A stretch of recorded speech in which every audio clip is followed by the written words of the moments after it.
Hey folks, so today I'm going to give you a short lesson on volume. I'm going to remind you what volume is and is not, and I'm going to provide you with a few examples of how to do calculations involving volume, specifically the volume of prisms. So here we go. So it turns out that you can find the volume of any prism or cylinder by using one basic formula. Now you may know a few formulas for various prisms or cylinders, but it turns out that if you use this one simple equation, you'll be able to find the volume of any prism. All you need to know is how to calculate the area of the base of your prism and then multiply that by the height of your prism. So we're going to sum that up in letters because we want to work in a simpler formula.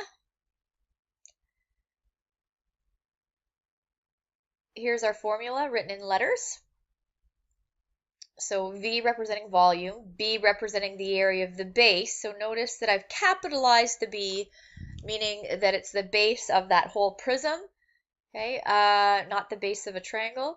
And then times the height of the prism. So capital H representing the height of the prism itself, as opposed to the height that we might, the letter H that we might use for the height of a triangle. So let's look at a few examples of prisms. So I can tell that this is a prism because it has sides here that are all parallel to each other. This back side here and this back side here. This is a prism. In fact, I can look at the base, and the base is a pentagon, and so this is a pentagonal prism.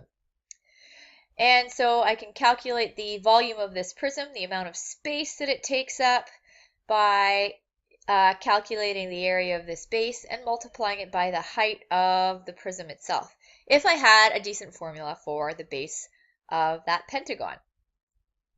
In the same way, here it looks like I have a trapezoidal prism.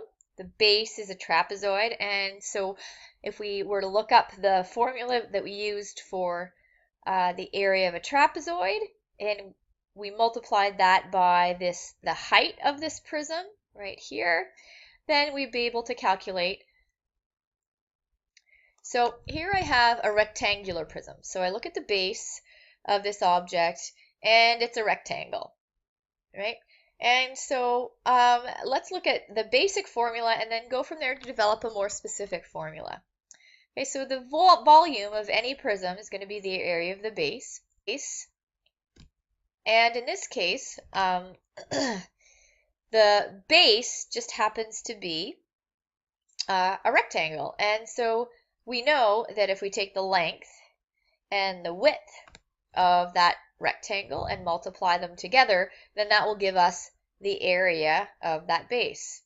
So the volume in this case we say is length times width, and that's our base area, multiplied by the height of the prism. So where is this capital H height? Well, that's this dimension right here, the height of the prism. So that gives us a formula. That's where the formula that you're probably familiar with, the length times width times height for the volume of a rectangular prism, that's where that comes from. So here's a quick example that will help us to figure out how to use the formula that we just looked at. So again, I want to recognize this as a rectangular prism. I can see that it has a base, and the base is 4 by 5, and so I can quickly calculate the area of that base because I know that it's a rectangular base. So I'm going to say, well, the volume is going to be the area of my base, and it's length times width. And then I'm going to multiply that by the height of my prism. So that's this 10 meters right here. That's the height of my prism. So let's go ahead and do that. So I'm going to substitute in 5 for my length. I can see the length right here. And I'm going to substitute 4, the value 4 meters, for my width. Here that is right here. And of course, lastly, my height is 10 meters, and so I'm going to substitute that in. And now I multiply across. 5 times 4, 20. 20 times 10 will give me 200. And I also want to remember to include my units. Since I'm multiplying meters by meters by meters, I should not have units of meters squared. I should have units of meters cubed. So I'm going to quickly stop this video and change that.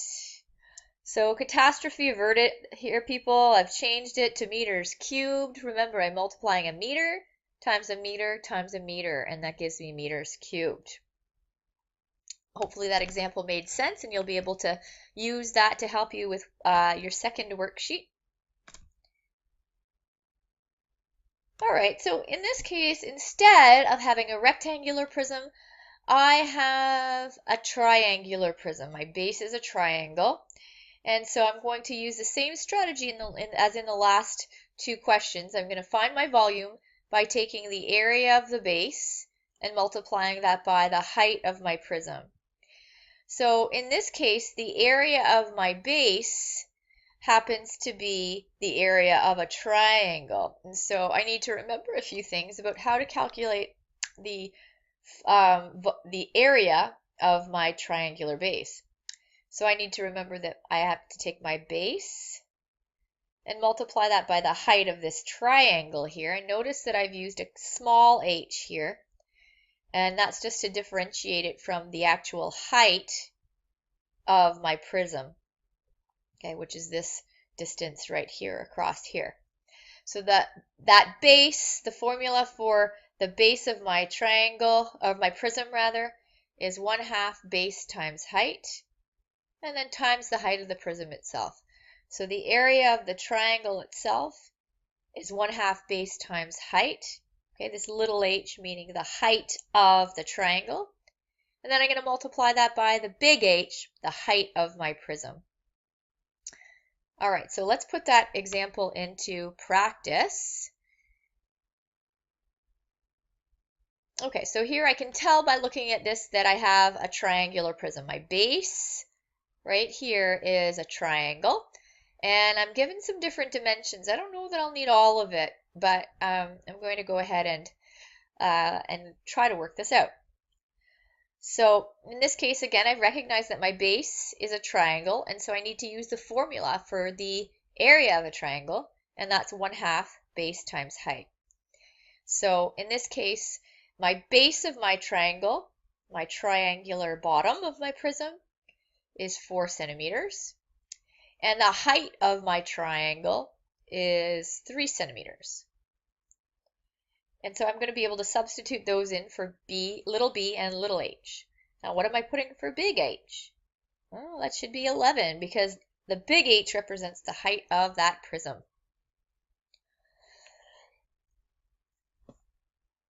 And so I'm going to substitute in those values into the formula and then multiply across.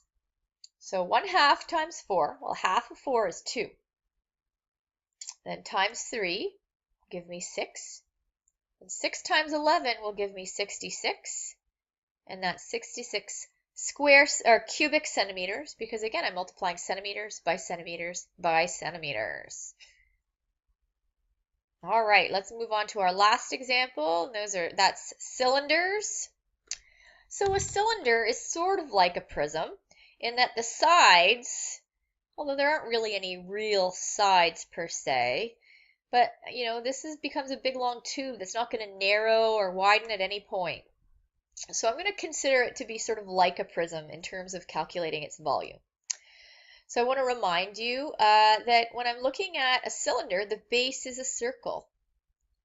Okay, so I'm going to still calculate volume by looking at the area of that base, but I just need to think about what that base is in this case. And the base is a circle. And I'm going to multiply that by the height. So what is the formula for a circle? Well, it's pi r squared. So I'm going to have to know the radius and then square it.